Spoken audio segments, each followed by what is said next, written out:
Welcome and thanks for joining us. My guest today is Arlette Hart, Senior Cybersecurity Technologist at Leidos. I want to jump right in here, Arlette, if I can.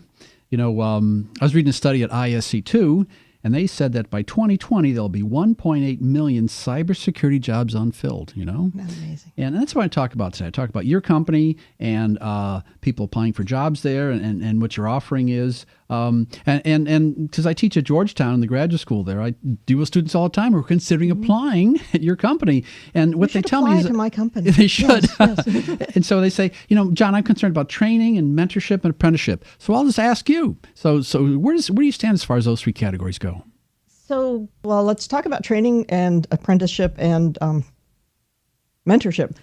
First, and then I actually want to segue into another piece of this conversation because when I think apprenticeship, I think interns, and at first, how do you get in? How do you get your feet in the door to be an intern? How do you really get started in the cybersecurity field? Because I think it actually is kind of a high bar. You have to be good at cybersecurity, or you have to have proven yourself. We have a lot of internships. We pull people in across the board, and we actually rotate them through a bunch of cybersecurity disciplines because that helps them really understand what cybersecurity means. It sounds so daunting, cybersecurity, and it sounds like one big monolithic thing, but it's a whole bunch of disciplines that work together to create a secure infrastructure. There's engineering, there's forensics, there's actually watching and looking for incidents themselves, there's identifying and remediating, and then there's the programmatics around it. So there's a whole world of things. So we try and get people exposed to the range of activities that go with cybersecurity.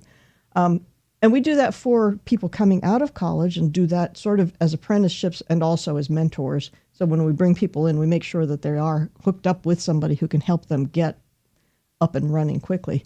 But even within the organization, when people transition, we bring them from one discipline and say, okay, here we want to make sure that as you are moving into cybersecurity, you get exposed to what cybersecurity holistically is. So we bring them in and rotate them through sort of a leadership development program so that we rotate them through all the different components of cybersecurity so they get a feel for the whole discipline. I think that's really important.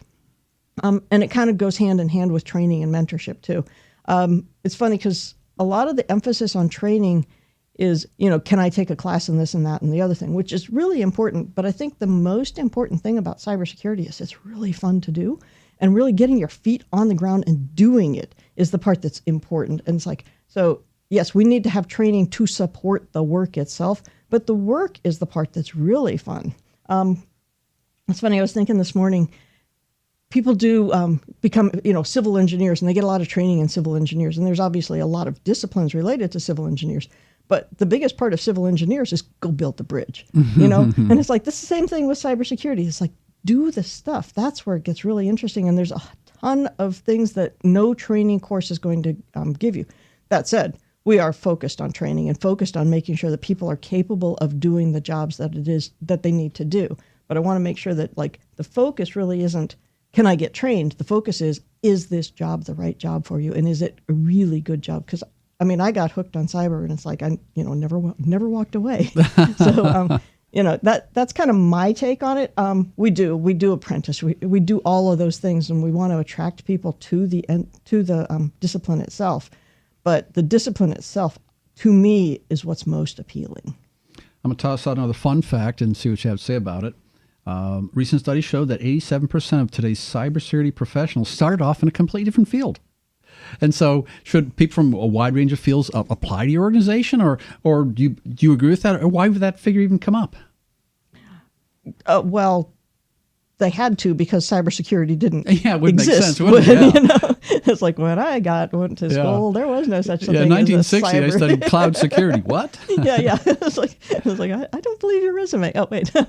But it by definition, I'm a political science person, and I'm in cybersecurity. So clearly there is room for a lot of liberal arts people in the cybersecurity discipline. The intelligence world is also key to cybersecurity, and the insider threat and intelligence are really heavy in the liberal arts questions. But even the forensics and the other pieces, that's a learned skill. Most of these are learned skills. That's not a piece where you have automatically, walked into a thing and say, oh, I absolutely know how to do this thing because I was born with it. None of these things are things you're born with. So if you're interested, give it a shot. One thing I would say to every human being who is in school right now is take a programming course. Learn how to program. To me, this is the writing of tomorrow. This is what writing used to be, which you still need to learn how to write, don't get me wrong, but programming is the piece that is really important. And that gets you also the first step into a cybersecurity discipline. So I think there's a lot of room for a lot of people in this discipline. I think no matter what your background is, it's worth looking at because there's so many aspects to it that have tangential connections to other disciplines that it's really, and besides, again, I think it's a fascinating field. Yeah, it's really an analytical skill. One of the best cybersecurity professionals I've known majored in ecological science at UVA because he could take disparate data sets and analyze them in a complex manner. Well, that's the skill set that's exactly the same skill set. You can just use different terminology. It's exactly the same skill set, yes. And when you're doing research to write a paper, you're pulling a bunch of different pieces of information together. This is what you do when you're building cases in cybersecurity. Because no one can predict what the next attack venue is going to be. They're changing all the time. And so if you don't have that adaptability and the ability to take new sets of data and analyze them, you're going to be left 3 weeks behind, even 2 days behind. You can't even tell what the next technology is going to be. And each technology brings its own set of threats. So if you enjoy analysis and complex problem solving, then you could be a philosophy major and be good at this, or a ecology science major, or anything, as long as they have the ability to adapt to new situations. Absolutely, yes. Great. We're going to pause here for a short break. My guest today is Arlette Hart, Senior Cybersecurity Technologist at Leidos. I'm your moderator, John Gilroy, on the discussion, Solving the Cyber Puzzle, From Trust to Talent. Sponsored by Leidos on Federal News Radio 1500 AM and federalnewsradio.com.